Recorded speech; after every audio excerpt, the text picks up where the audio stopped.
السلام عليكم ورحمة الله وبركاته. ازيكم يا حبايبي، عاملين ايه؟ ان شاء الله النهاردة هنعمل اللحمة المفرومة المعصجة. فهنبتدي على طول في المكونات. انا جايبة كمية لحمة كبيرة شوية، 2 كيلو ونص لحمة، على اساس ان انا بعملها وبشيلها في الفريزر وبستخدمها في اكلات بعد كده. وكمية من البصل برضو تتناسب مع كمية اللحمة. يعني في ناس بتحط لكل كيلو لحمة كيلو بصل، انا طبعا مقللة شوية، فعامله بما يقارب كيلو وربع بصل او كيلو ونص، يعني كفايه. وكميه من الفلفل الاخضر برضو، اخضر واحمر، بحيث ان هو اولا هيزود كميه اللحمه، تاني حاجه هيعلي من قيمتها الغذائيه. اما الدهون بقى زي ما بتحبوا، سمنه على زيت، زيت لوحده، سمنه لوحدها، براحتكم يعني.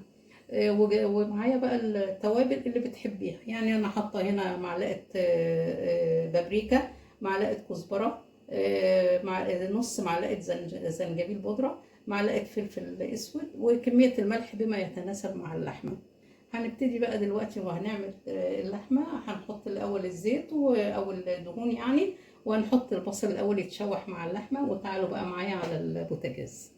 دلوقتي حطينا الحله على البوتاجاز وحطينا فيها الدهون اللي احنا عايزين نستخدمها، وبعدين حطينا عليها البصل وبنشوحه، بس ما تحمروهوش، يعني تشويح بس.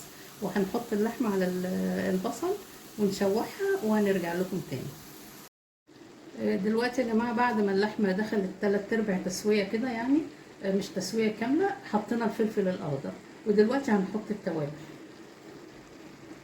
ده شكل اللحمة يا جماعة بعد ما استوت. جربوها ان شاء الله هتعجبكم. قولوا لي رأيكم في الكومنتات، ونتقابل في فيديو جديد ووصفة جديدة. والسلام عليكم ورحمة الله وبركاته.